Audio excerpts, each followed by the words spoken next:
Good.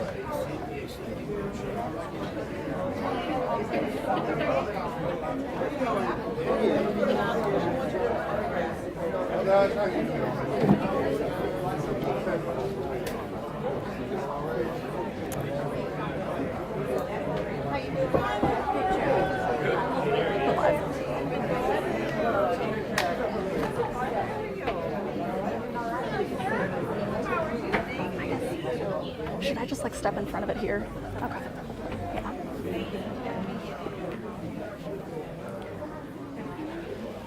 Good to go? All right.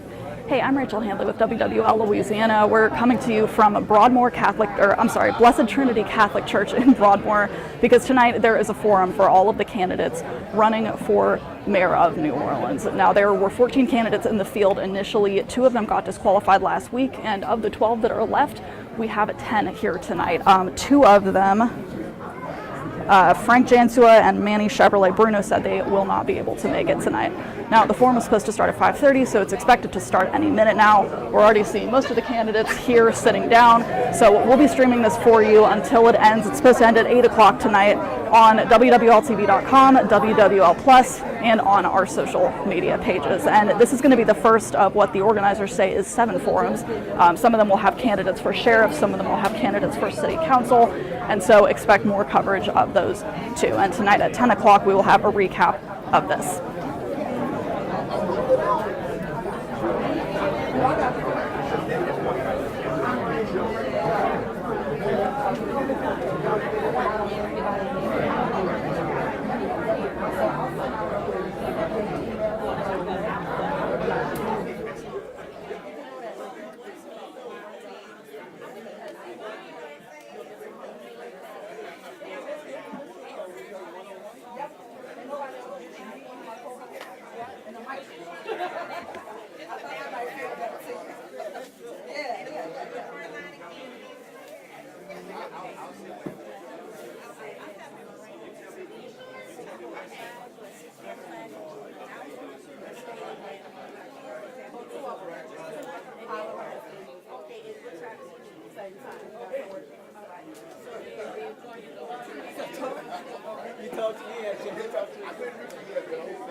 Testing 1, 2.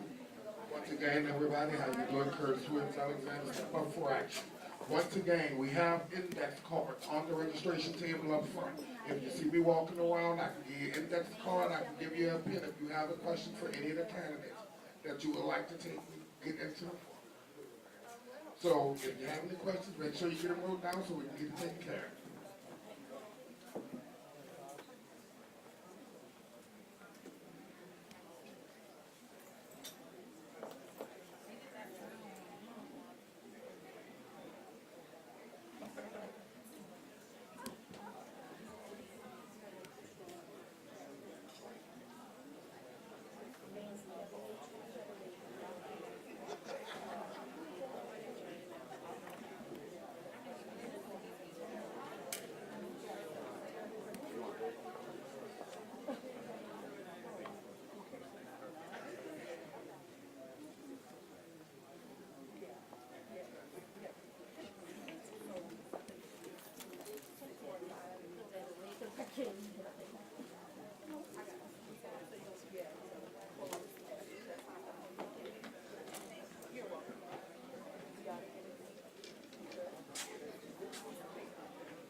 1, 2, testing 1, 2. Good evening, everybody. Good evening, everybody. Thank you for your time. Thank you for your attention.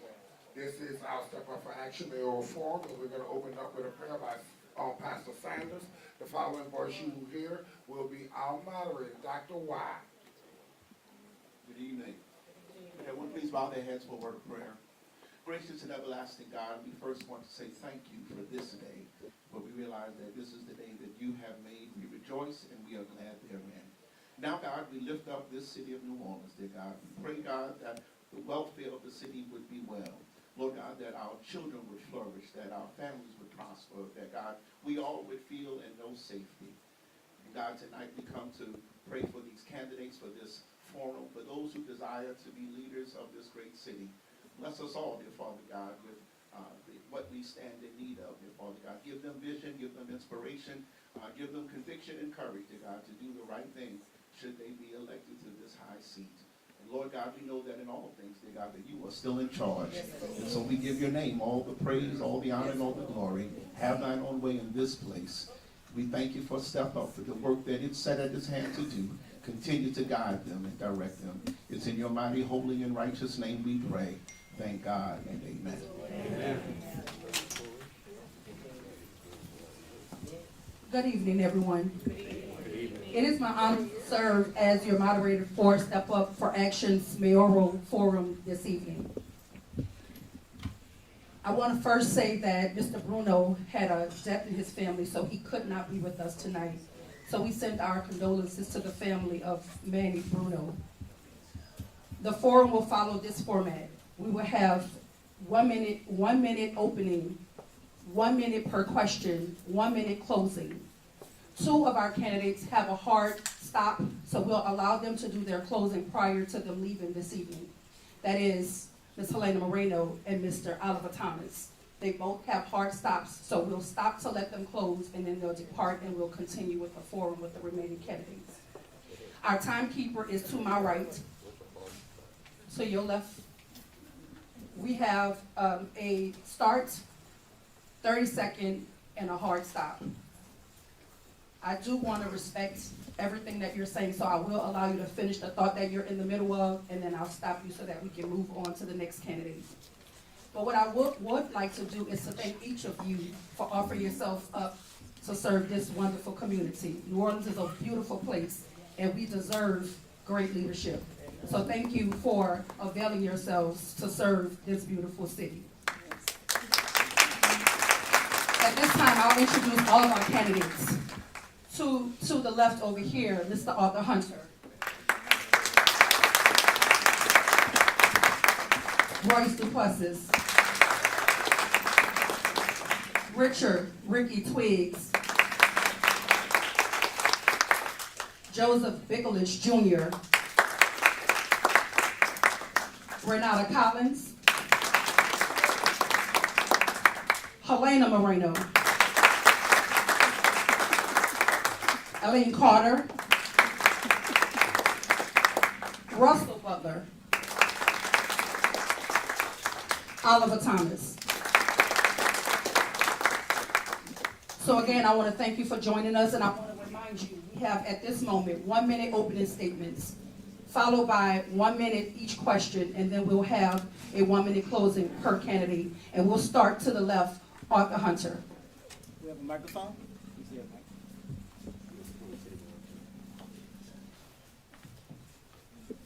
Good evening. First, I want to thank Step Up for sponsoring this, and because it's very important. But look, I'm Judge Arthur Hunter. I grew up in New Orleans East, went to St. Aug, and I've served this city as a New Orleans police officer, a judge, and a lawyer. And I'm still serving the city today. I believe when you step out your house, you expect to have your garbage picked up, and you want it picked up twice a week. I expect that you want streets that don't flood and don't blow out your tires. I also expect that you want to be safe, but you also want to feel safe. And also that you want activities for your children and grandchildren throughout the year. And you want to be able to afford to live in New Orleans. So I look forward to giving you my vision and my plans to make life better for all of us. Excuse me, Royce. We have folk who are in the back, they cannot see you, so if you don't mind, can you stay in when you're introducing yourself? I'm sorry, Mr. Hunter. Oh, no, We no, just no, got that update. No, that's good, that's good. Well, let me just do this. I'm Judge Arthur Hunt. Good evening, everybody. My name is Royce Duplessis. I just want to begin by first thanking Step Up. Thank you for the work that you all do. Thank you for organizing tonight's forum. I've had the privilege of working alongside Step Up in the trenches, working on legislation for the past 7 years as a legislator, 3 in the Senate, 4 in the House.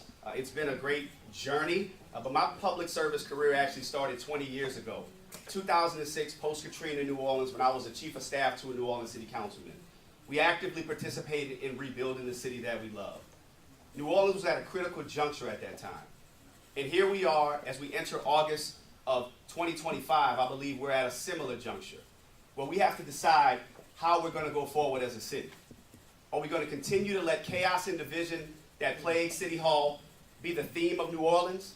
Or are we going to turn the page and allow new leadership to come in and move us in the direction that we should be going in? I'm running for mayor to be that leader, to put us on a path towards affordability, to put us on a path towards economic opportunity, and to keep us on the path towards public safety. These are real issues that are not being addressed because we're being too plagued by the division and chaos at City Hall. These are real issues that were instilled in me, values, I should say, that were instilled in me by my mother and my father. My mother was a postal worker. My father was a school teacher. And they instilled me and my 3 brothers dignity and respect. And those are the same values that my wife and I are trying to instill in my daughter that we're raising right now in Central City. We have real issues to attack in this community. And City Hall needs a real leader. And I believe I'm that leader, and I look forward to tonight's forum. Thank you all so much. Thank you, Mr. Richard Twigg. Hello, everybody. I want to thank Step Up NOLA for inviting us here, and thank you to the community members that have made it out here today or this evening.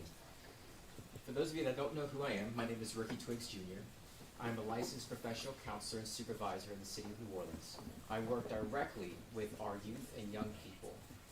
One of the things that I have noticed is that the community itself, from Algiers all the way to New Orleans East, is tired of one thing. They are tired of the politics that has continued to plague us and prevent progress from happening. That is why I am not running, obviously. I'm not a politician. I believe that the city of New Orleans needs a healer more than ever. Our city has struggled with trauma for the past 20 years since Hurricane Katrina. And where has the healing begun? It hasn't. This campaign is about restoring one thing, the soul of our city, and I hope to earn your vote over the next couple of months. Again, my name is Ricky Twiggs Jr. Thank you guys so much. Thank you. Mr. George. Good evening. Well, I'm not a polished politician, and I'm probably going to have to end up being one before it's all over. But Step Up, I want to thank them for letting me be here. And Step Up is actually going off on a tangent. Step Up is a great way to set this up. That's what I think we need. I'm sure all the candidates are going to say the same thing. But every 4 years, people run on the same issues. I think we need someone to step up. Mr. Twiggs here said something about a healer. I think we need an administrator. I think we need an agenda for the city, not an agenda for a party. I think we have a great city council. We have a strong city. We can't seem to get anything done. What's stopping that? Is it the administration? Is it laws? Is it ordinance? What's stopping us from getting things done? And that's what I want to do. I've usually always been behind the scenes. I've always been the number 2 person. And I'm just tired of people not getting things done. I've been a small business owner now for 25 years. Everything that this city has had thrown at it through the last 25 years, I've had to endure as a small business owner, just like all the other small business owners out there. And we survived, and a lot of us didn't. But the politicians and the people in the government always seem to survive and tell us how it's going to get better.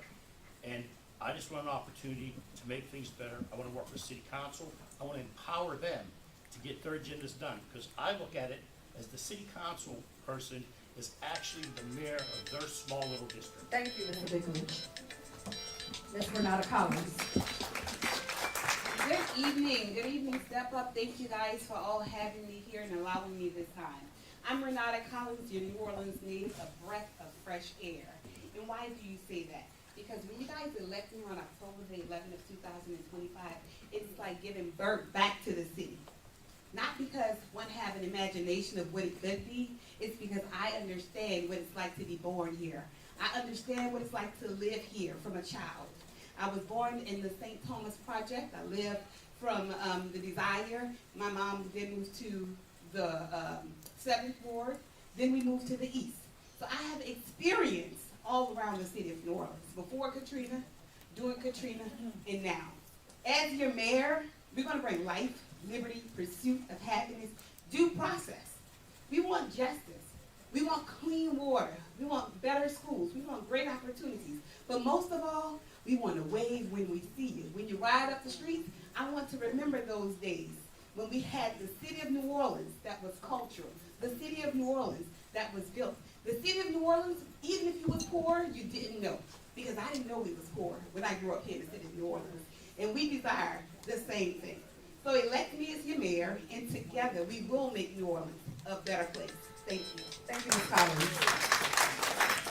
Elena Moreno. Thank you. Good evening.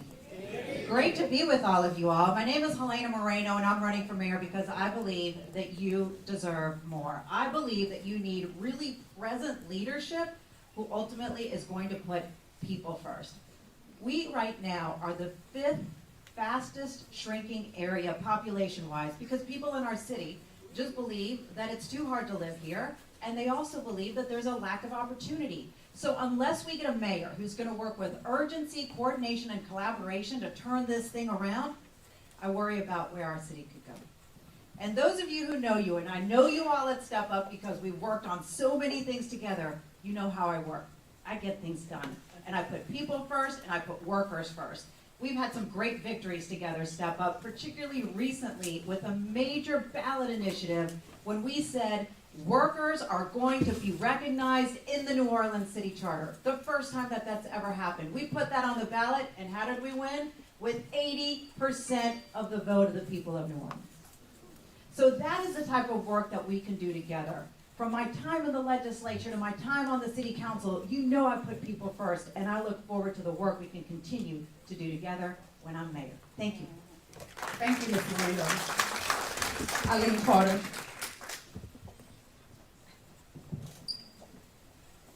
Good evening, everyone. Thank you so much for coming to recognize us and actually to hear from some of the other servants, public servants who are putting themselves up that have not been able to get as much media coverage. I did want to say that because one of the members asked me, they were like, some people are saying, is Eileen Carter running? That lady with the red jacket, she's up there. Yes, I am running for mayor. They don't like to say that there are other people that are running for mayor and you have other options, but you do. They talk about having vision. In 2022, I gave them a list. It's still online. Go look it up, nolatoya.org. And what saddens me is what was on that list is French Quarter Safety Plan. I don't need to say anymore. I'm from uptown. My dad was Ken Carter. He was the first black elected assessor in the state of Louisiana. I was groomed under bold. A lot of these elected officials, my family and friends elected. It's time for change. We cannot have 16 years of a non-New Orleanian running this city, and we're at a crossroads right now. Eileen Carter for mayor. Mr. Russell Butler. Hello, everybody. I'd like to thank Step Up, and I would like to thank all of y'all for being here. Each and every one of you is very important. My background is in engineering, technology, construction, and project management. I'm not a politician. This is my second time public speaking. I believe that everything that the city does needs to be looked at as a project. You stay on schedule, you will stay under budget. You stay under budget, you will stay on time. And having said that, I live in a neighborhood that is a mixed socioeconomic neighborhood. And I walk walk around, my neighbors all know me, and I see their faces. I walk around New Orleans, I see people's faces. I see joy, I see happiness, I see a lot of struggle, and I see a lot of pain. We have things that are not getting done in this city. And when people come to me... Thank you, Mr. Butler. Frank Skurlock. Hi there, I'm Frank Skurlock, and the real winner here isn't the people up here, it's you guys for showing up tonight. I mean, if it wasn't for you, I mean, it's your city, it's not ours. The key word that anybody said at this table, thank you for saying public servant. I'm not a politician, never was. I'm a simple business owner, born at Baptist Hospital. I've had businesses all throughout the United States. If anybody knows anything about me, my father ironically invented spacewalk, the bouncy castle thing. It's another New Orleans tradition, like snowballs and all that stuff. So what I do, I not only make people happy, I bring people together. The unity side, couldn't agree with you more. The real winner will be not only you guys, but if these people choose, instead of throwing mud and dirt and slander, let's come together for you. In the past 24 hours, I've been a victim of crime. I've had my car towed in front of my headquarters, yes, and then when I paid $300 to get it out of the pound, guess what fraud said? I mean, Chase said it was fraud going to the city of New Orleans. That's the reputation. We're going to change it. First of all, thank you, Step Up, and the entire group and all the affiliated organizations. The battle of our time right now is how working class people are treated, their rights and their wage. And the gap is wider than it's ever been. Matthew 25, 35, and 36 says we need to step up. Hungry, you fed me. Thirsty, you gave me a drink. Paid me a living wage and a saving wage. We stepped up in 1998, Eugene, when I was part of the first city council that passed an ordinance to where we could control our own living wage. 1997, state law shot it down. So then we stepped up again in 2002 and brought it to the voters. The voters passed that the city should be able to control its own destiny when raising the living wage. They brought it all the way to the Supreme Court and they shot it down.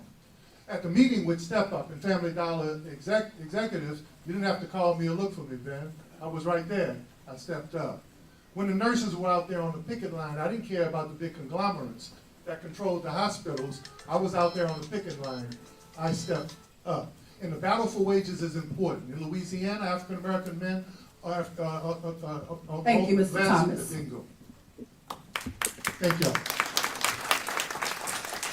I want to be very clear. We have 1 minute for questions. We should have had 1 minute per candidate for introduction, so I apologize if it did not feel like you had your full time. You want to make certain that everybody has an equitable opportunity at this forum. The question is going to start here. Do you support Step Up's model of sustainable community schools? And if so, how will you help collaborate city funds and school district funds to implement the sustainable community schools models? What will you do to retrieve the $90 million that is owed to the New Orleans public schools? Mr. Thomas. Well, first of all, money should never be owed to our children, period. The school system ought to have our support to get the dollars for our kids first. I think it was House Bill 133 that Step Up got adopted to make sure that the state invested in early childhood education. I was there with all of our daycare operators, as was Senator Duplessis. So my work in terms of always prioritizing our children. Proverbs 27:6 says, train up a child in the way that they should go. The good thing about that Bible verse, Troy, is that it says a child. It didn't say your child. All our children need to be prioritized. And as mayor of the city, I'm going to make sure our children and our educators get theirs first, especially when it's their money. Thank you, Mr. Thomas. Mr. Skurlock. You know, when we have that type of money owed us, the question is, why does the city, with its current leadership and people here, aren't actively engaged to get it from somebody's holding us back? It's about building relationships, not just here, but with the state and, of course, with Washington, D.C. So far this year, as a citizen, I've been up to D.C. 3 times, including into the White House, okay? It's about relationships. We don't have to agree with what they do, and quite frankly, I think we should really succeed. The French Quarter is really Spanish, if you realize it. I mean, think about it. If you go back in time, they use us. We've got the ports. We've got the most beautiful assets here that belong to you guys, not the City Hall. Our city doesn't even support the city park. It's state funded, not city funded as it should be. We have a broken system. We need a committee of at least 5 independent people by citizens. Thank you, to Mr. review Sterling. everything. Russell Butler. If you need me to repeat the question, I will. Do you support Step Up's motto of sustainable community schools? And if so, how will you help collaborate city funds and school district funds to implement the sustainable community schools model? What will you do to retrieve the $90 million that is owed to the New Orleans public school system? Well, the first thing that I would like to say is without schools, we've got nothing. We have no future. As far as the money that's owed to the school system, we need to fight all the different departments, areas that are owing that money and get it in. But the main thing is that we need to do more for all of the city, for every part, every department. We need to do more with less. And we need to be able to have more money available out of those departments to get the projects done and then be able to fund our schools at the same time. And right now, we're wasting a lot of money on everything we do. Aside from that, I think I'm done. Thank you, Mr. Butler. Eileen Carter. Thank you so much. I have a plan that's going to kind of tackle all of what y'all have been asking. We've been getting a lot of questionnaires, so I was like, let me finish their questionnaire clearly before their event tonight. So yes, the answer is yes. Do I support the sustainable school solutions, and how will I make sure that happens? In Office of Education in the city of New Orleans. That's how we're going to do it. Not oversight, coordination. We have a template for this right now because we have a criminal justice office of coordination under the mayor. And so you can kind of take that template, we need to work on that too, but we can have that conversation later.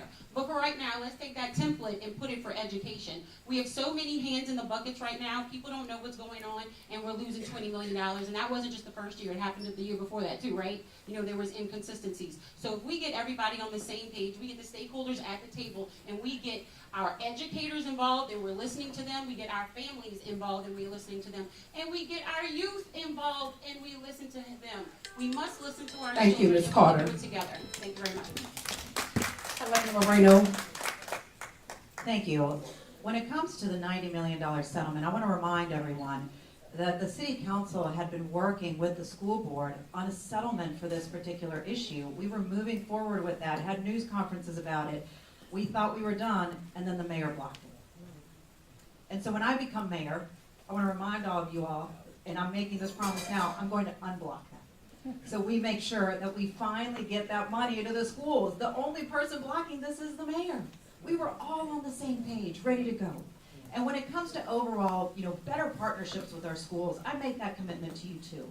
Because ultimately, our schools in Nord should have better opportunities and partnerships. Ultimately, our schools and mental health services should have better partnerships with our schools.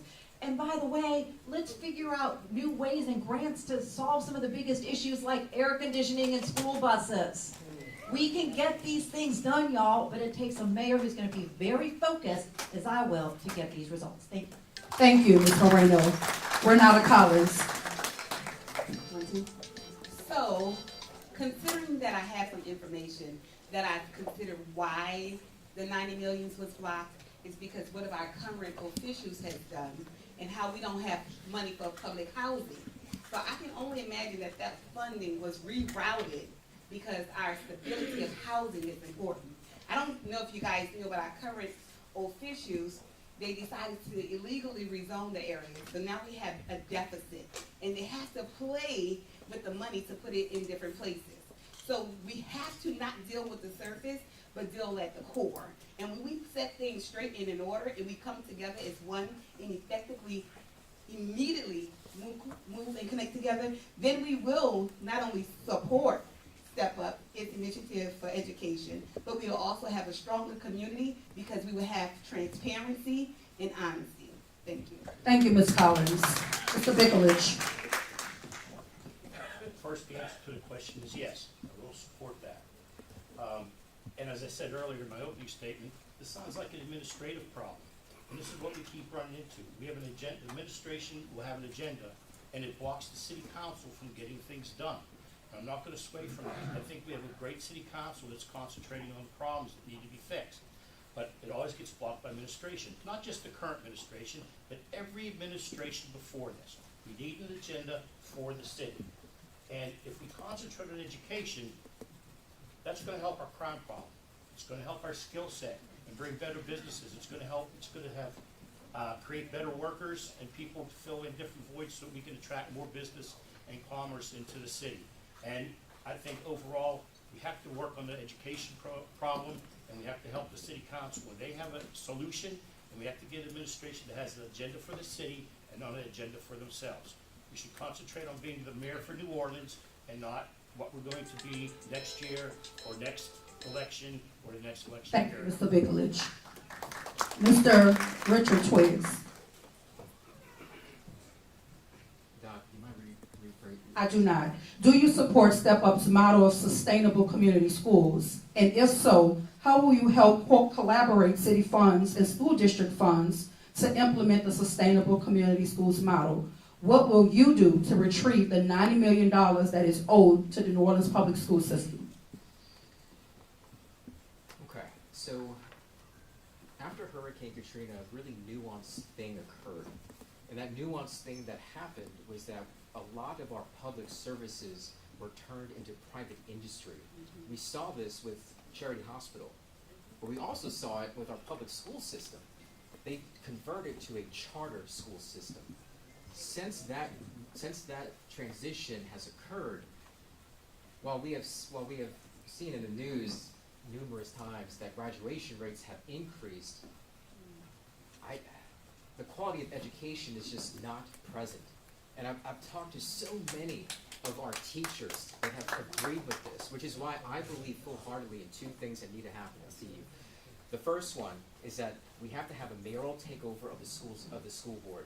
We have got to take the school board and have it under mayoral control.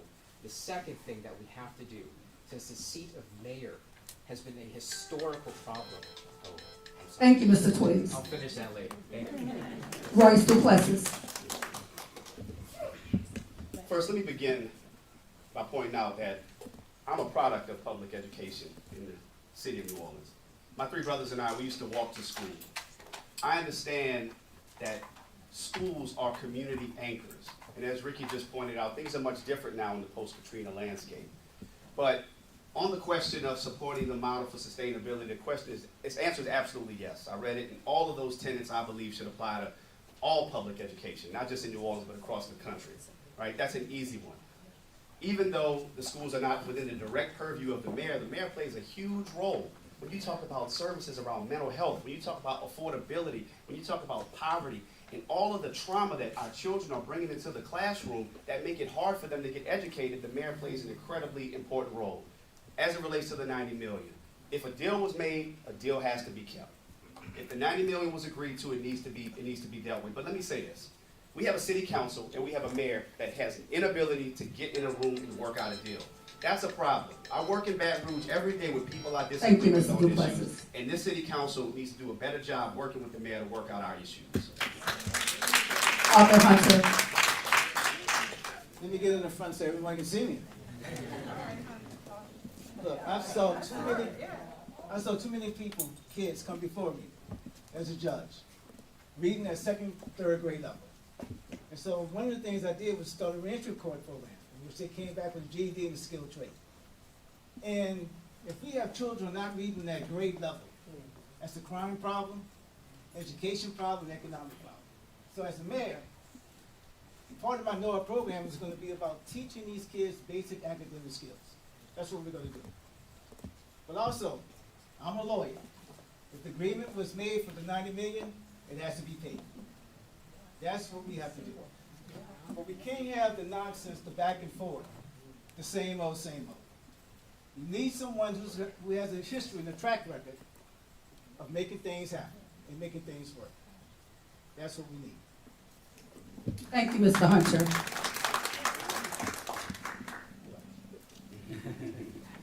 No. This question will start with Helena Moreno. Last November, New Orleans passed the Workers' Bill of Rights by 80%, sending a clear message that New Orleans stands with workers.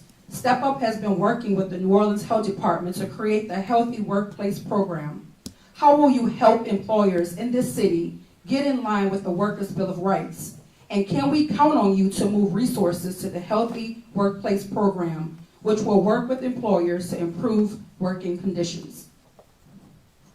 Thank you for that question.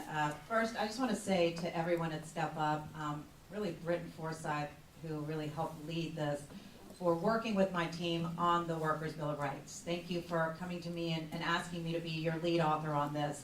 Took us some months to get it right, but then when we got it on the ballot, it won with 80% of the vote, as I mentioned. The first time that we've had workers recognized at all in the city charter.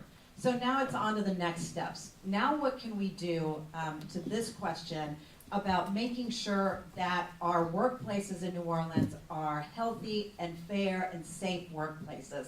So I saw Jeannie Donovan here with our health department, and Jeannie and I have actually already started working on this so that when I become mayor, right off the bat, we can start getting these things in motion and in place. And a lot of it has to do with engaging our businesses, letting them know what will be required of them, and getting these things implemented quickly. Because at the end of the day, guys, we don't have time for a learning curve. It's time for someone to get in immediately as mayor and get the job done. Thank you. Thank you, Ms. Moreno. Eileen Carter. I'm glad she said that, someone to get there and get the job done, because I've already done it.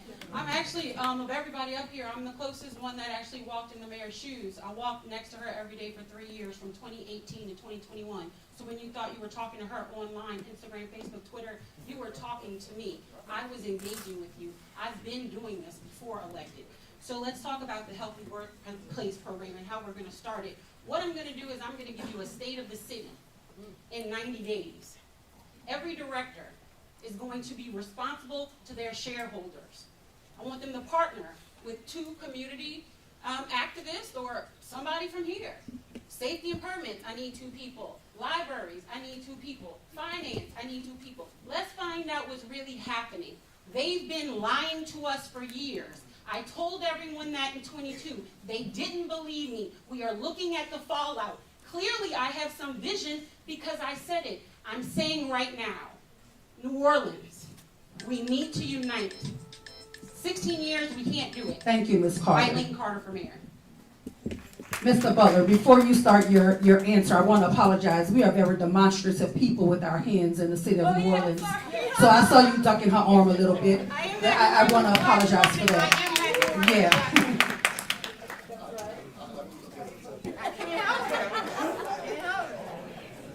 I'm straight out of her row. Do you need the question?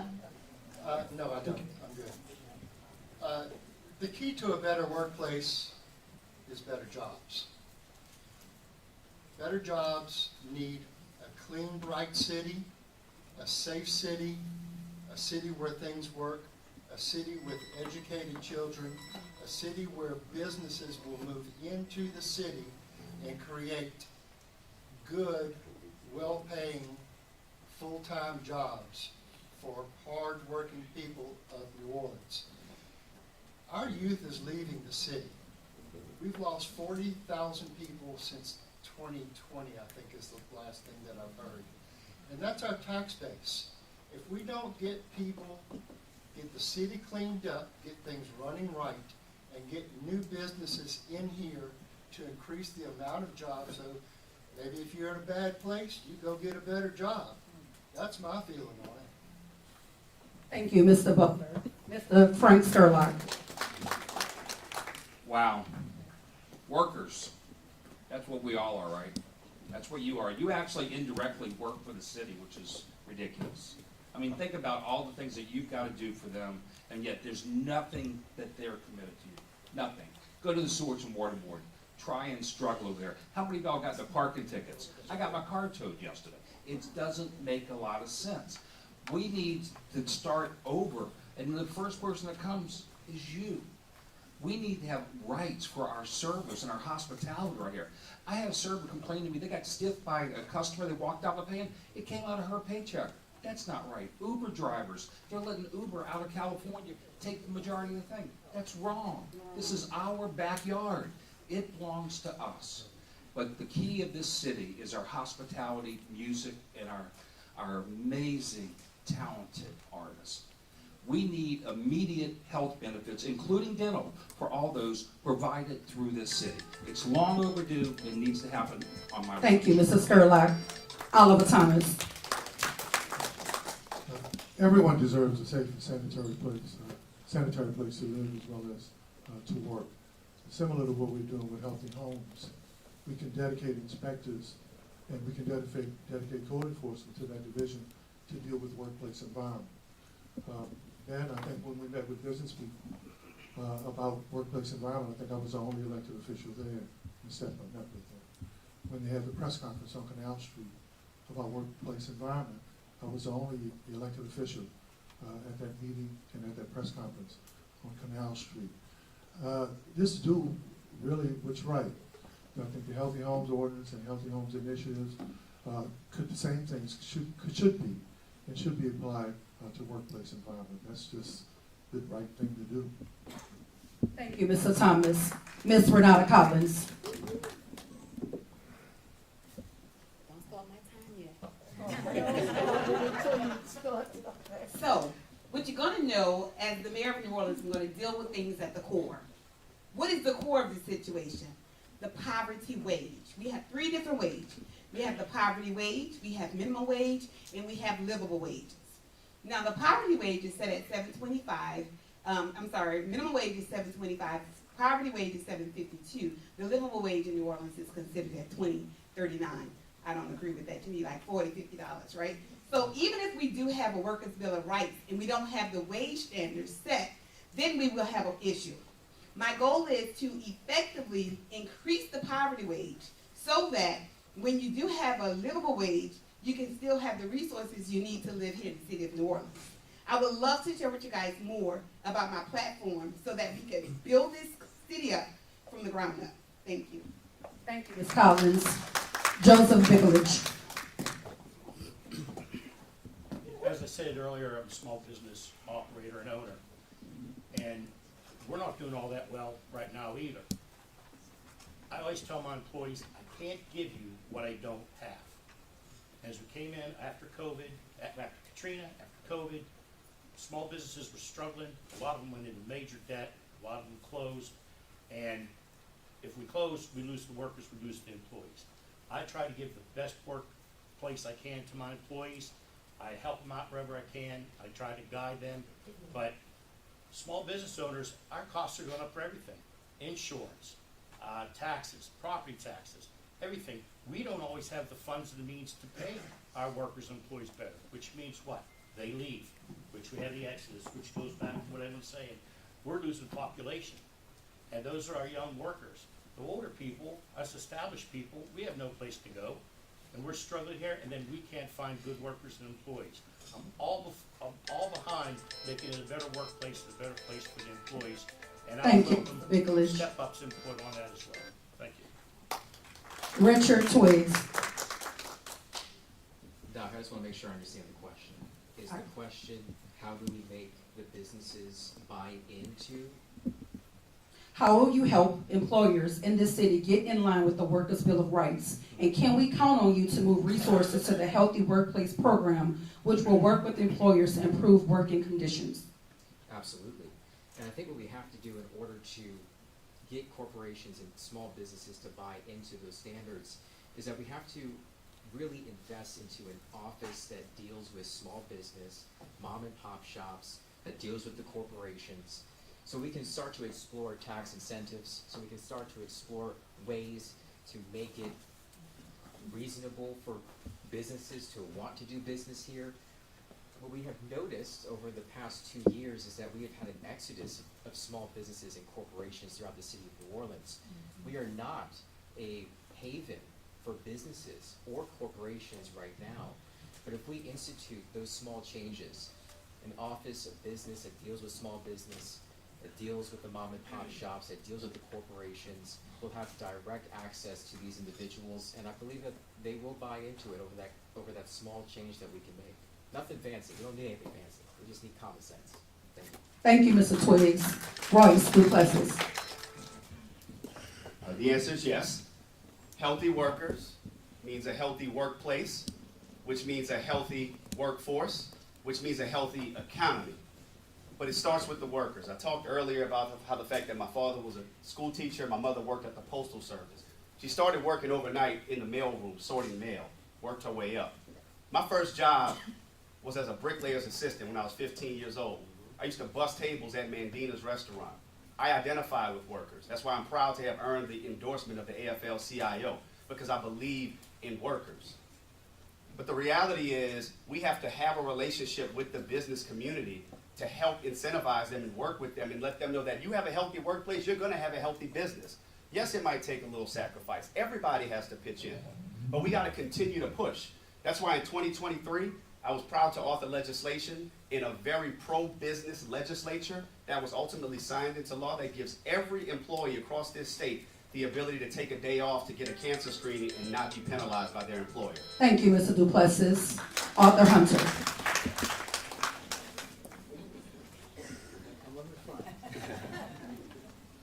I think the operative word is accountability.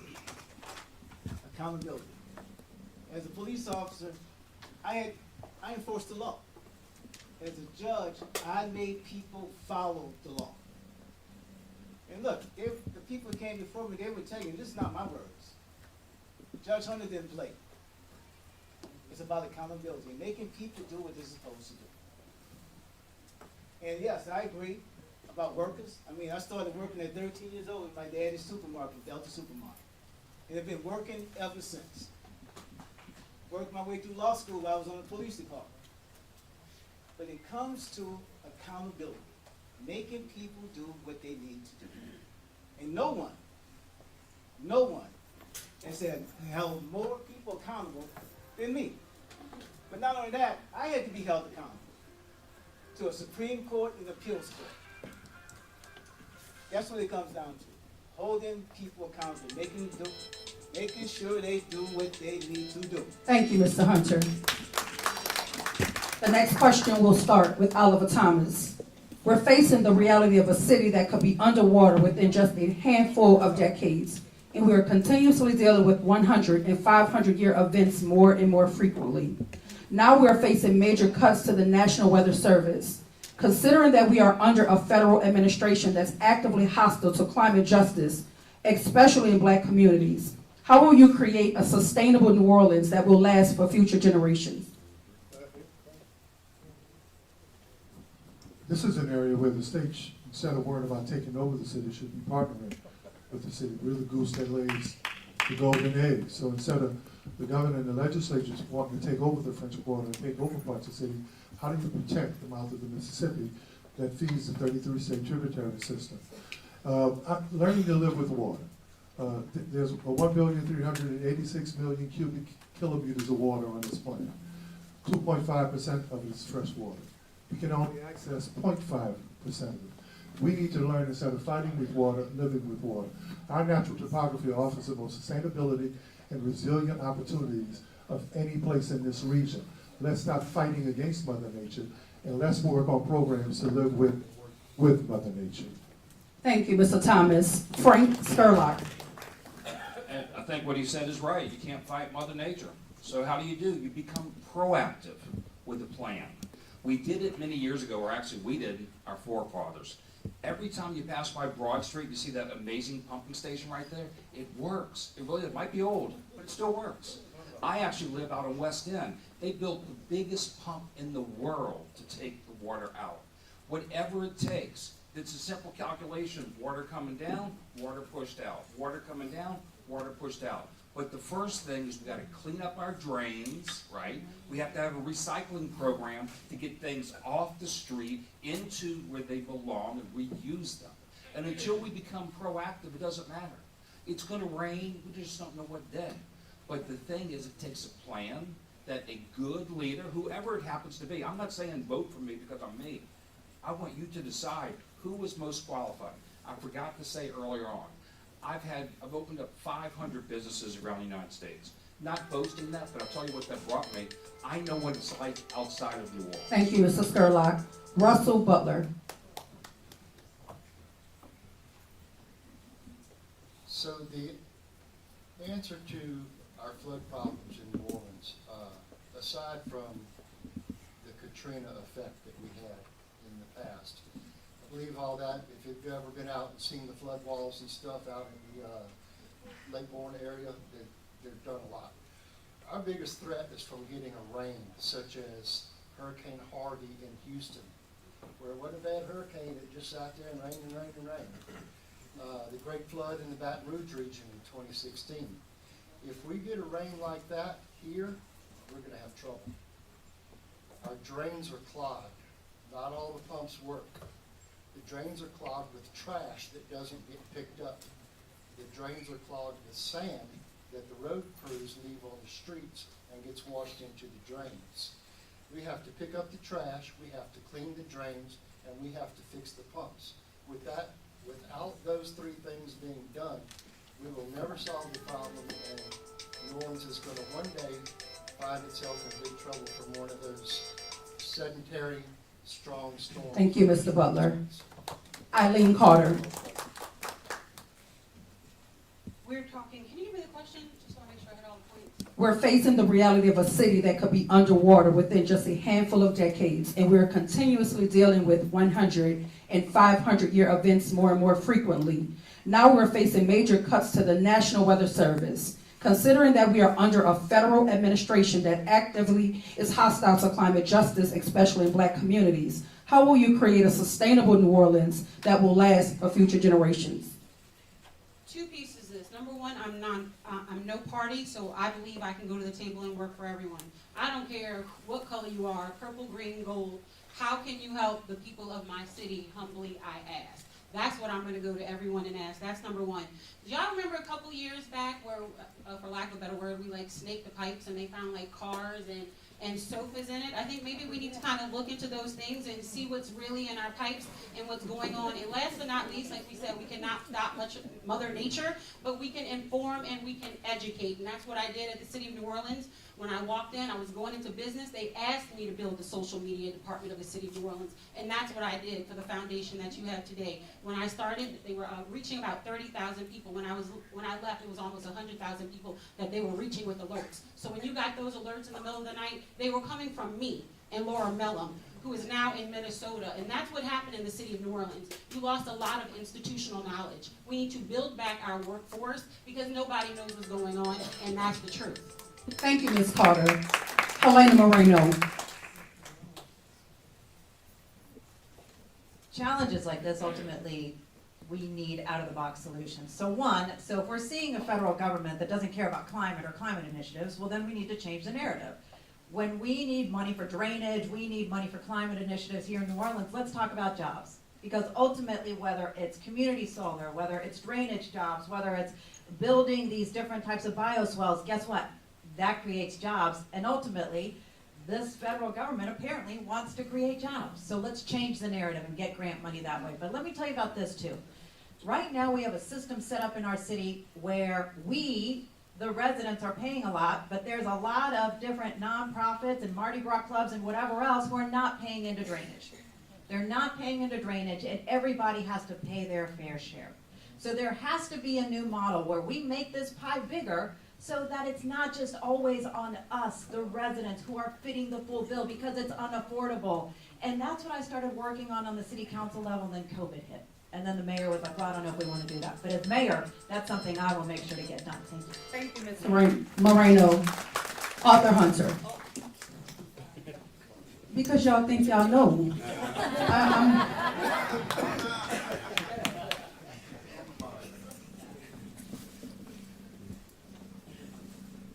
Yes, we're tired of the flooded streets.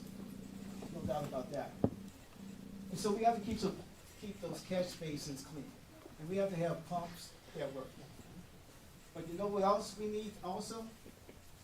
We need a climate change institute here in New Orleans, where we bring the local colleges and universities and experts where we become the leaders on climate change. And it makes sense because of where we're located and because of how we suffer from Katrina. And so we need to start thinking outside the box. Not just for us, but for the state and the country. Climate Change Institute, that's what we need to do. And with those beads, one idea I had is having kids pick up those beads after Mardi Gras and give them a financial incentive to do it. Let's put our kids to work. Let them do that. That's what we need to do. We need to start thinking outside the box. Thank you, Mr. Hunter. Royce Duplessis. So I answer that question, I think about the word resilient. We have to turn that word around because oftentimes we talk about resilience from a place of response. We have to use the word resilience from a place of preparation and being ready for what we know is coming. We know the heavy rainfall is coming. We know the unprecedented storms are coming. But we see green infrastructure as not only an opportunity to deal with sustainability and resilience, but also economics. It's a combination. We have to bring in global experts who've already been here, and we already have the knowledge to work with local leaders like Thrive NOLA, or like Healthy Communities, and people like Dr. Angela Chalk, who've done transformative work right there in the heart of the 7th Ward. Right there. They're doing it. They're already doing it. And we have to continue to work with community on ideas that really aren't that new. We just have to be committed to making it happen. And obviously, Sewage and Water Board needs real work. And we're going to continue to make those improvements. We've invested a lot of money at the state level from a capital outlay standpoint to try to move this additional power project along. I have to sit down and turn my time off. But it's a combination of Sewage and Water Board as well as green infrastructure and sustainability. Thank you, Mr. Duplessis. Richard Twiggs. This is such a difficult question in practice. It's easy to throw out solutions to you. It's very simple to throw out a bunch of different solutions and to tell you a whole bunch of words. It's very easy to do that. But I don't think that it's as easy as we want it to be. Think about it in this way.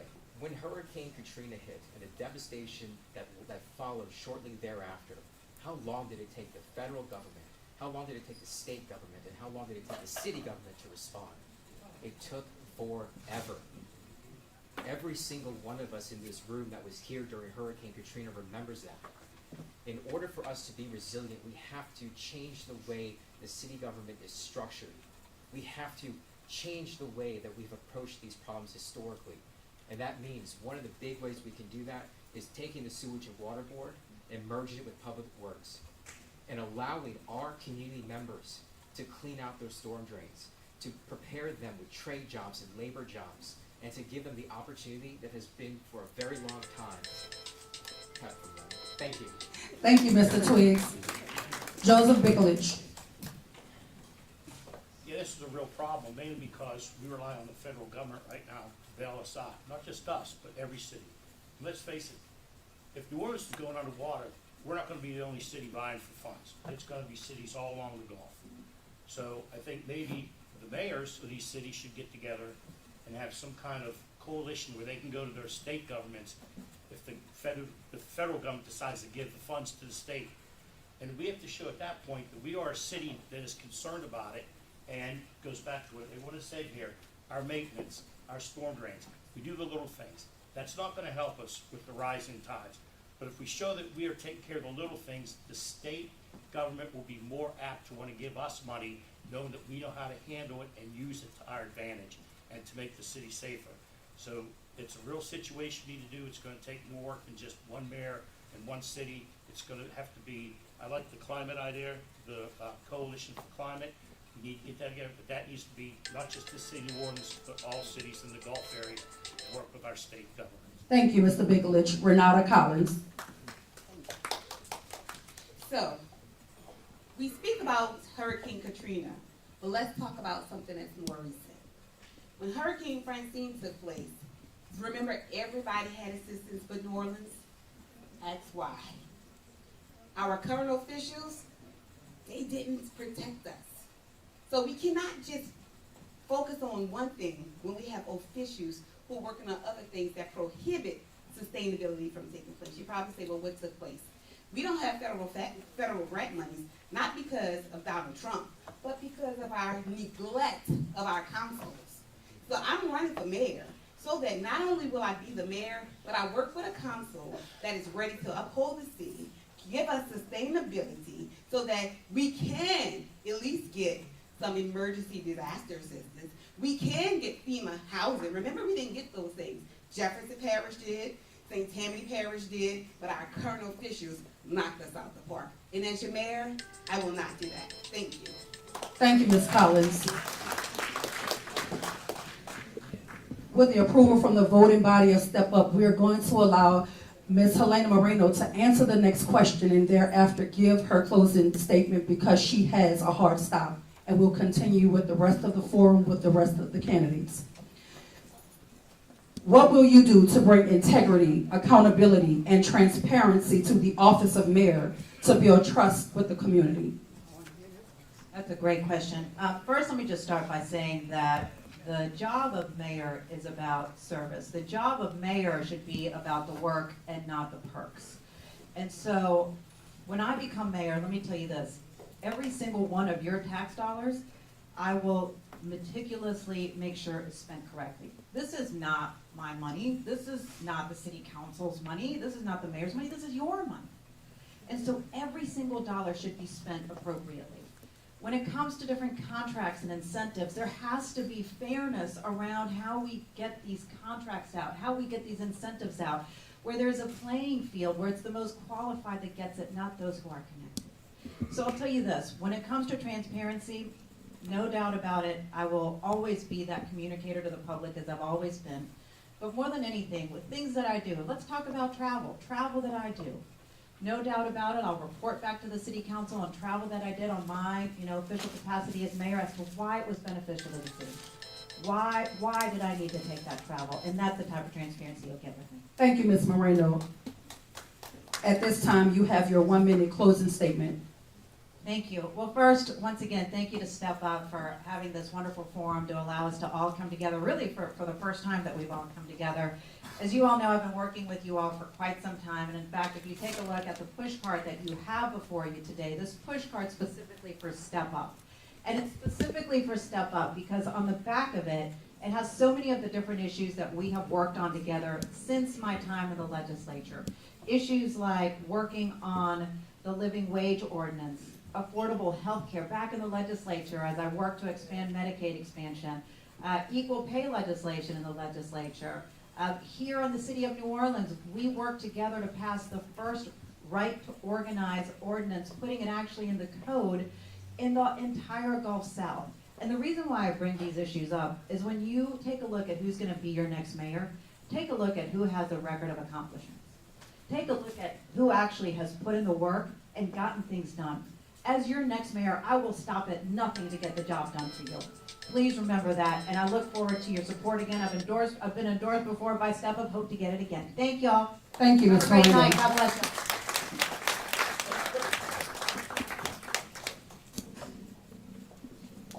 This question is for Renata Collins. What will you do to bring integrity, accountability, and transparency to the office of mayor to build trust with the community? You know, I absolutely love this question because I was looking at the business card of the current mayor, and it has resilience and it has all of those things. And I said, I'm going to have integrity and due process, the office of New Orleans. Why is that important to me? Because this is our city, and together we have to have integrity. I have to have transparency. I'm not saying that I know everything, but what I am saying that I will not mislead you, I will not misrepresent, and I will not just give you a representative. I will give you authenticity. I will give you Renata Collins. My mayoral campaign manager always said, well, Renata, don't do this, don't do that. I said, listen, I'm going to win, and when I win, Renata's going to be in the office. Not a representative that I don't know who even exists, because I had to give you a facade, I had to give you something that you want to hear, but I'm going to be that person, the human that still drives in leadership, the one that is approachable, the one that's for you, the one that knows that we need opportunity, equal access, and due process for the city of New Orleans. Thank you, And I Ms. am Collins. Renata Collins with integrity. Joseph Bickledge.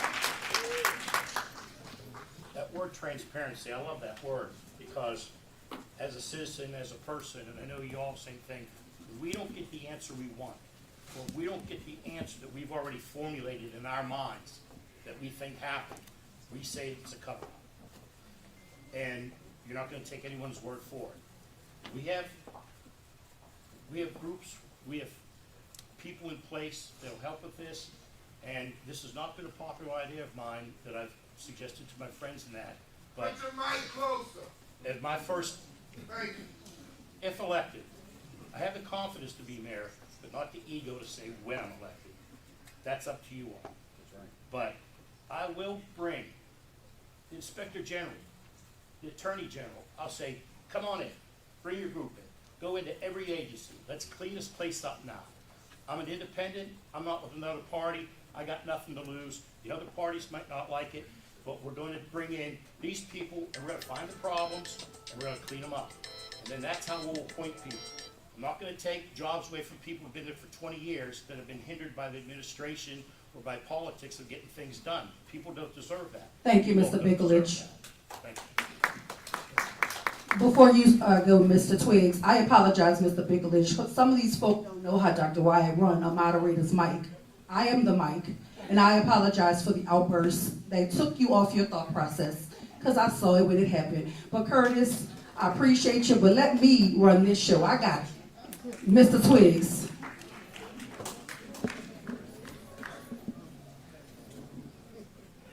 When we talk about integrity,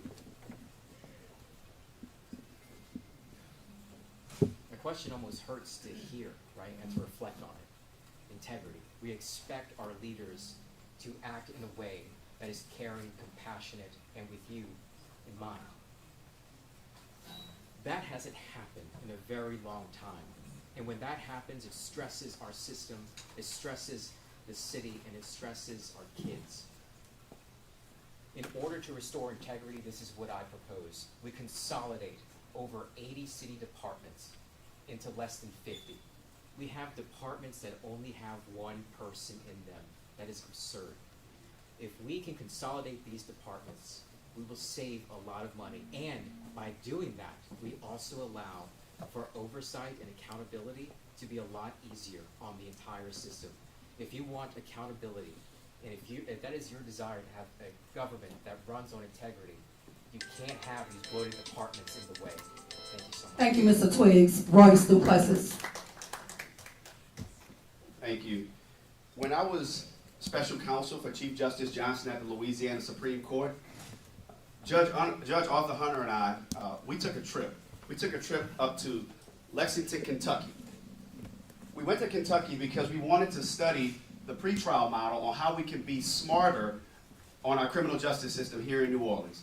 And what we discovered in Kentucky was they didn't have some brilliant idea. They didn't have some wonderful concept that we couldn't implement in the city of New Orleans. What I discovered was that there was a lack of trust.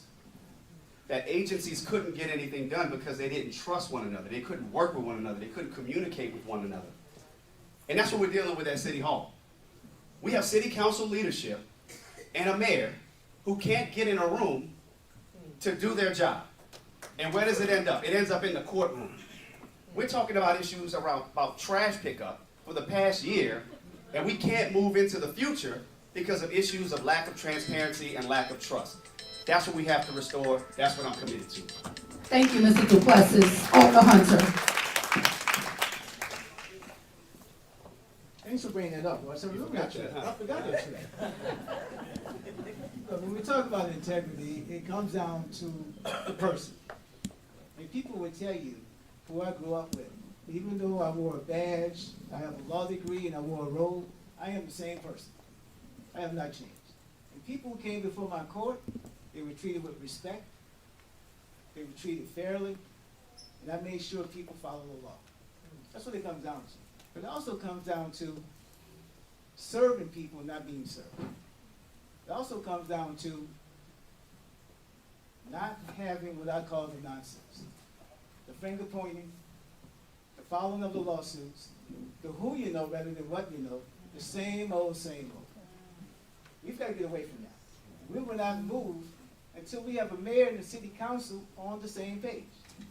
But that means having a leader who has a track record of bringing people together to start things new and to deal with problems that we have. That's what it's going to take. Thank you, Mr. Hunter. Oliver Thomas, what will you do to bring integrity, accountability, and transparency to the office of mayor to build trust with the community? Trust and transparency are going to be important for whoever the next mayor is. People don't trust government at any level. People don't trust government at every level.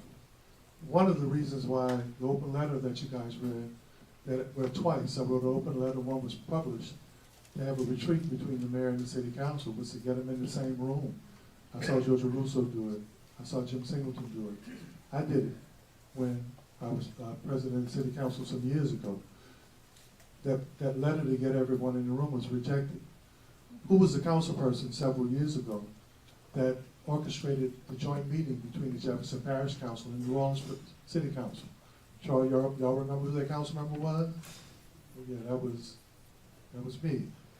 Unless we can begin to work together. So how do we deal with transparency? Bids ought to be placed on dashboards so people can see what the scores are. Before contracts are let, you should be able to see who's competing for those contracts. Once those contracts are let, you need to know who was awarded the contract and who is a foreman in your neighborhood responsible for those contracts. Thank you, Mr. Until Thomas. we restore trust, people will never trust us. Frank Skurlock. I also want to open up this part by saying, as far as party affiliations, I've been it all. I mean, there's no doubt about that. I am running, just like these gentlemen over here, as a no-party independent, because that's the problem. It's party politics. Follow the money. Go to each of our candidates' website. Go to the state, see who's donated to who. Follow the money. As far as accountability, well, that's simple. We're all accountable to each other, but the first person I'm accountable to is God. I am so thankful that I am here and given a privilege to talk before you today. What has gone on, it doesn't matter. We're all sinners according to the book, but there's a chance for redemption, right? And that's why we're here. That's why we're sitting in this very room tonight, because we care.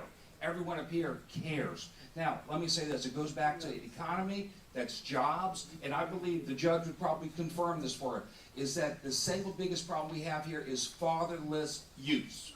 Fatherless youth. So how do you change that? What Sonny has done with Son of a Saint is amazing, and we need mentors for every youth will change the crime. And that brings up. Thank you, Mr. Skurlock. Russell Butler. So, good topic, transparency. I wish we had some transparency on the French Quarter garbage contract on this. Traffic reform. Apparently, we don't have that. But look, when it comes to transparency, when people pay their taxes and they still have a pothole in front of their road, they wonder where the money went. Where did the money go? If you pay your taxes and you walk out the front of your house and it's clean and there's no potholes in the street, the people will know that the government is doing the right thing. That's what we've got to get to. All the people in this group, they talk about, moving money from this park to that park and all this kind of thing. Nobody follows the money down to the street. The money is not spent by the council. Money is allocated by the council. The money is spent below that, and that needs to be streamlined and done better. Thank you, Mr. Butler. Eileen Carter. I think this is a fun question. How do we bring accountability to the mayor's office? Well, that's why I left in April 2021, because they weren't telling you the truth. I was social media manager for the city of New Orleans. I walked next to the mayor every day for 3 years. I left because she was not telling the truth anymore, and I could not be her mouthpiece. That's right. In 2022, I spoke up. I told you the truth. These are a list of things that are happening. Hey, y'all, she's not working. They wanted to focus on what she was doing at the Montalva. I don't care. She wasn't in City Hall taking conversations with safety and permits and making sure our libraries had HVAC and that our children were taken care of. Our workforces are taken care of. You have money in your pockets. Let's get creative. I want to do stuff that doesn't take money out your pockets. So let's get creative, bring people to the table. The power of the people and the will of the people has not been done. I want to do that for you. I want to be the voice for everyone who has felt silenced over these years. I felt it too. I'm a city worker. There's certain things I couldn't say, but now I can, and I want to be your mayor. Thank you, Ms. Carter. At this time, we'll have closing remarks from Oliver Thomas. Guys, thank you. Apologize for leaving. I'm the speaker for the Baptist Association Senior Banquet tonight. They asked me to be the speaker on, especially on the issues on how do we protect our families and how do we protect our seniors. Safe and sanitary conditions in workplace environment, living and saving wage. So let's start with the dollar. Let's start with the dollar that white men earn. Well, women only earn 80%, 80 cents on that dollar. African American men earn 76 cents on that dollar. But let's take a look at here in Louisiana. For every dollar that white men earn in Louisiana, black women, 49%, 49 cents. Black men, 70 cents. The fight of our time now is to close the wage gap. It's an economic fight right now. People are judged based on their value. 43% of America has been left behind. The gender gap in earnings has closed a little, but 43% of this country right now has been untouched by earnings. And too few are amassing so much. Thank you, Mr. Thomas. Here in America. Thank you. Thank you. What? See, I promise I came here to be good, y'all. God bless y'all. He's Oliver Thomas and he's running for mayor. Thank you, sir. At this time, it's time, but this is the hot round. There are no more 1-minute questions. This is 30 seconds. So recalibrate your clock to 30 seconds. We'll start with Eileen Carter. Do you support the nurses at UMC in their fight for a fair contract? I love the nurses. I was in a near-death experience last year, and the UMC nurses saved my child's life. They are vital to this community. They are our neighbors. We must take care of our neighbors. We must take care of each other. I'm willing to sit down at the table and see where they are in the negotiation and work for it to help them see it to fruition and have a win for everybody. But we must take care of the people who take care of us. And that includes all of our essential workers. And part of that is housing. We must make sure that they have housing. I'm going to do a road home program. Come home and essential workers. Thank you, Ms. Carter. Russell Butler. Do you support the nurses at UMC in their fight for a fair contract? I'm just going to be honest, and I don't know a lot about the issues. If they are being shorted, it needs to be looked at. Look at the actuarial tables on what nurses are getting paid in the region. They should be making about the same thing. So if they're not, it's something that needs to be looked at. Thank you, sir. Frank Skurlock. Absolutely. And not only do I support them on what they've currently brought to the table, what's down the road, such as looking out for their children while they're at work. It costs so much more to have somebody have child care. That's where the problems are. We have to restart this, right? Times are changing nationally and locally, and we're the leader. We can teach the world how to be a better place. We come together for the greatest free show on earth, right? You know what? The vibe and what we have going on in New Orleans is great. Let's spread it. Thank you, Mr. Skurlock. Richard Twiggs, do you support the nurses at UMC in their fight for a fair contract? Absolutely. And I believe that they are owed it and deserve it. And a lot of those nurses used to work at Charity Hospital. And how dare we allow those corporations to rob them blind? We should be embarrassed and ashamed. So absolutely, absolutely. Thank you. Thank you, sir. Joseph Bigelich. This is an easy one, of course. In my 25 years as a small business owner here in New Orleans, I have probably employed 50, 60 nursing students, had them work for me and worked around their schedules, around their school schedules. I saw them work hard. Some of them were single mothers, some of them were married, but they got through nursing school, and now they get out, they're trying to realize their dreams, and they're hindered by what they're paid. They should get equal pay. It should be on the same national level, maybe more. I rely quite often with my hospital visits on the nurses, and I wouldn't want them in a bad mood when I'm there. Thank you, Mr. Bikolich. Renata Collins. Thank you, guys. So what we have to do is, in addition to supporting their contract, we have to make sure that we control what the poverty wage looks like. When we control what the poverty wage looks like and we increase that, it's going to also increase the resources that we get, not only for the workers, but for the nurses, but for all of us. We all deserve a better economy. We all deserve better. And they keep talking about increasing minimum wage, but you know how minimum wage increase without increasing the poverty wage would definitely hurt us? So we have to create a true balance, a core balance. So yes. Thank you, Ms. Collins. Royce Duplessis, do you support the nurses at UMC in their fights for a fair contract? Okay, so I talk about all the jobs that I've had throughout the course of my life.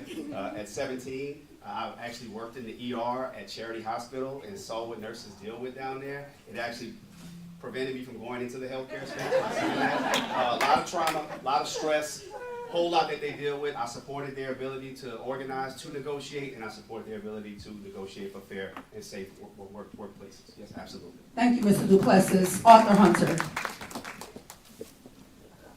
Now, Judge, you only got 30 seconds. You're going to take 15. Move. You got to talk and walk. I will move fast. Look, my sister was a nurse. She graduated from Dillard. So I know what nurses go through. But I'm not just thinking about the nurses. I'm thinking about the people who mop the floors in those hospitals. I'm thinking about the people who provide security in those hospitals. The x-ray techs. They also deserve a fair wage as well. And so it can't just be about the nurses. It has to be about everyone. Thank you, Arthur Hunter. These are strictly yes or no questions. You can keep the mic, because it's going to go real fast.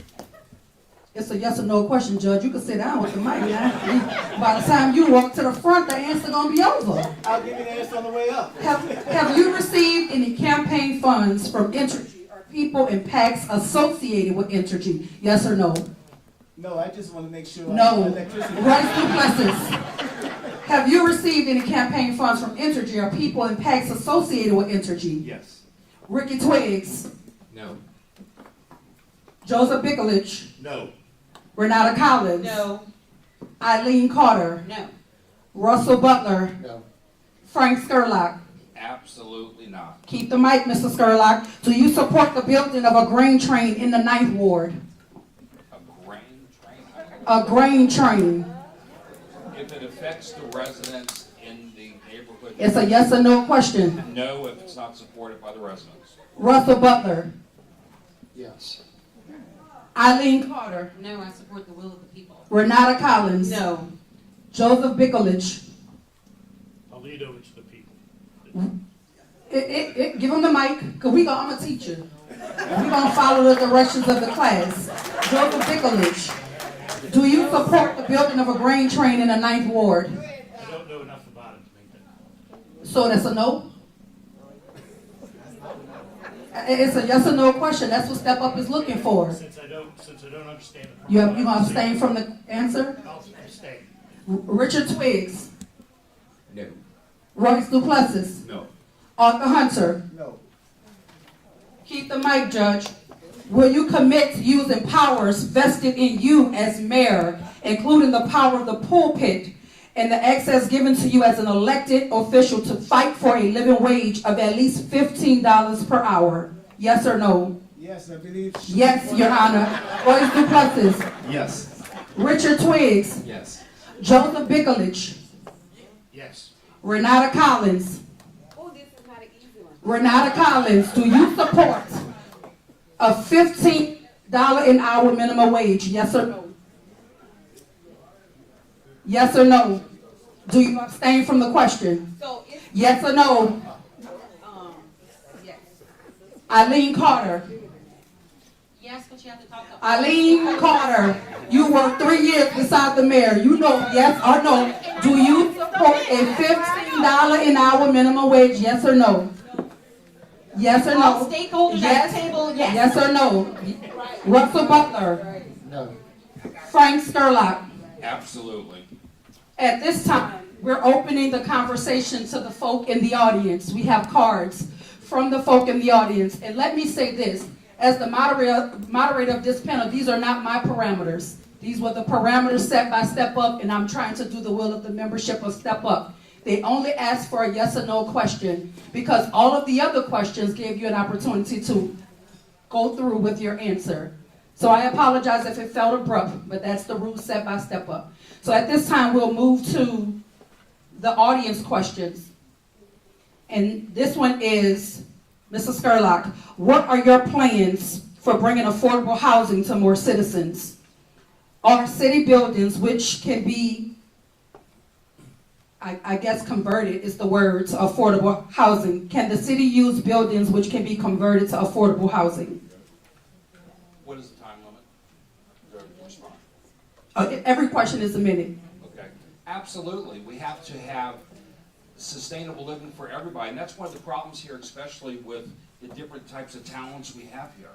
You know, when you make a choice in life, what you want to do, you know, the homemakers, the lawyers, the professional, but most importantly, the servers, we can all get along and we can all coexist. And so what the biggest problem is, you're absolutely right, the city, I was at the property management office, they own 5,000 different pieces of property. And I gotta tell you, I only know a handful of them that are actually in use. So we already have the solution. Nobody on our current council, people that are running for mayor, have at their disposal. It doesn't take a mayor to lead the city. A mayor casts the vision and they enact people. I'm saddened that two of our opponents here have left.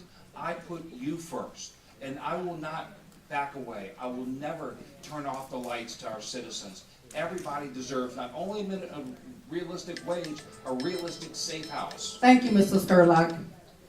Before you respond to the question, Mr. Butler, so that we ensure that we are not only equitable, but we are transparent. The folk who left the forum informed Step Up prior to the start of this forum that there were dueling obligations. So they didn't just leave to leave, they left so that they could also address more constituents in the city of New Orleans. So we do apologize that they are not here, but they had other commitments and they wanted to make certain that they came here and then they had their other obligations fulfilled as well. So Mr. Butler, same question. Can you read that question again? Sure. What are your plans for bringing affordable housing to more citizens, and can the city buildings be converted to affordable housing? Yes, I think the city buildings could be converted to affordable housing. And with talking about the price of housing in New Orleans, that's something I can tell you about because I do some building in New Orleans. Trades, electricians, plumbers, these people charge a premium to come work in New Orleans. If you have a house that is run down and it needs to be brought up so that you can have more houses available to bring down the rents and stuff like that, the trades don't like to come to New Orleans because the Department of Safety and Permits is non-functional. They will charge way more to work in the city of New Orleans. They would rather go to Slidell and work. They would rather go out to the west and work. And that has a large part in driving up the price of housing. Thank you, Mr. Butler. Eileen Carter. I'm excited about housing because we've had an exodus twice, and it's time to bring our people home and make sure our people here feel supported. We've been talking about this housing trust fund. It's gotten passed, so as mayor, all I need to do is support it, right? And to make sure I speak to say what type of plans do we want. You know, my idea was to do essential workers and to have people to come home. But you may have ideas that we haven't even thought of yet. So we can create all these plans, but we haven't done the will of the people. So I want to sit down, I want to hear all of you, but that's really what this 90 days is for.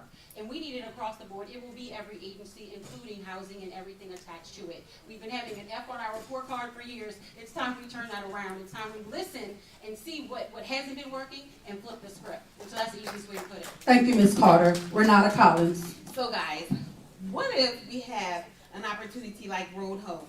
Not only will that bring affordability, but it would also bring resources to the homeowners. As a Road Home program, what you'll do is we'll give you a lump sum of money and you'll have a controlled rent. How we're gonna make sure that it's workable is I'll have satellite offices all throughout the city. And we'll make sure that you're able to have that controlled rent. So if we give you $70,000, you cannot charge more than $575. The good part about it is it's for working class people. We already have the Section 8, we already have the Unity, so now we need resources for business owners who are landlords and also working class people with $575 and other control rent. Let's get it, New Orleans. Thank you, Ms. Collins. Joseph Bickolich. First of all, using city resources to solve any problem, yes, not just housing. Okay, solve this problem in a minute. They've been working on this for years. We've given big corporations tax breaks and all kind of concessions when they come to time, and builders to do stuff, and then they have to include affordable housing.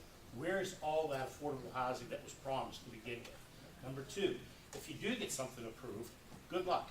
It takes almost 6 months to get something through safety and permits. The government has to approve it, and then by the time you're done, and then the neighborhood sometimes say, like, we don't want that here, or we don't want to do that. So it takes years. So by the time, the problem just gets worse and worse and worse. We have to come up with an equitable solution. Do I have that right now in 30 seconds? No.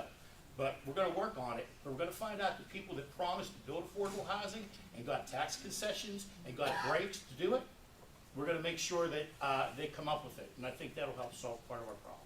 Thank you, Mr. Bickolich. Richard Twiggs. Boy, that's a big question.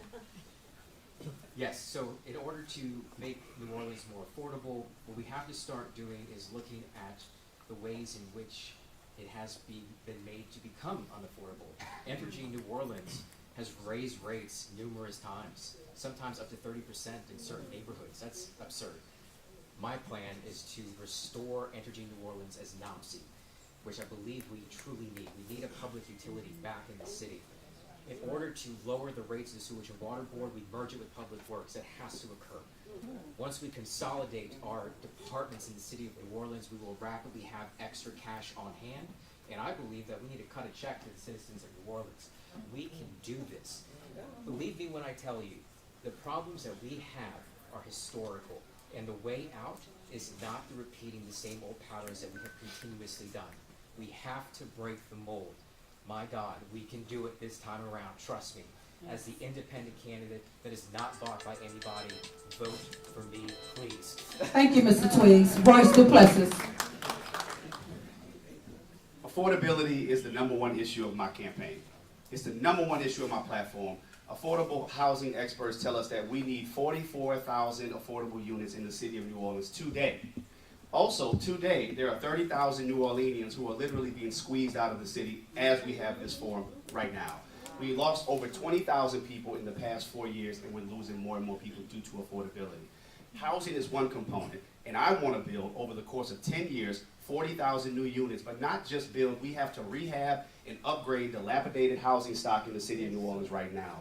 This is not just an issue of housing. It's also an issue of jobs. We talked about jobs earlier today. Good paying jobs, so it's a combination because we're dealing with inflation. The other piece that hasn't been mentioned tonight is the issue of insurance. No one has fought harder in Baton Rouge on the issue of insurance than me. And I will continue to work to try to get every roof fortified throughout the state of Louisiana and the city of New Orleans especially, because that's what we're talking about tonight. But we need 25% of the housing stock fortified before we see insurance rates go down. And that is a critical, critical issue to dealing with affordability. Thank you, Mr. Duplessis. Arthur Hunter. Yes, we need to put more people into housing, affordable housing. And we're talking about working people, that's what we're talking about.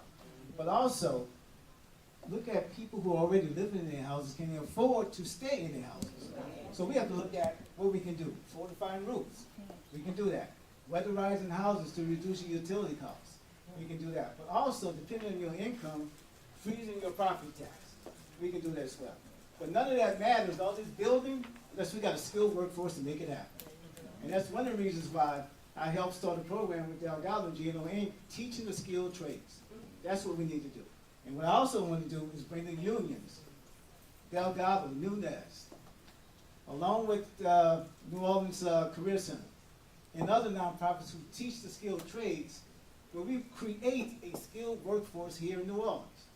Not just to fortify your roof or weatherize your houses, but to do everything, especially with this port that's coming up. They're going to need skilled workers to build that port. We have to be the place to have a skilled workforce, and that would put more money in people's pockets. Thank you, Mr. Hunter.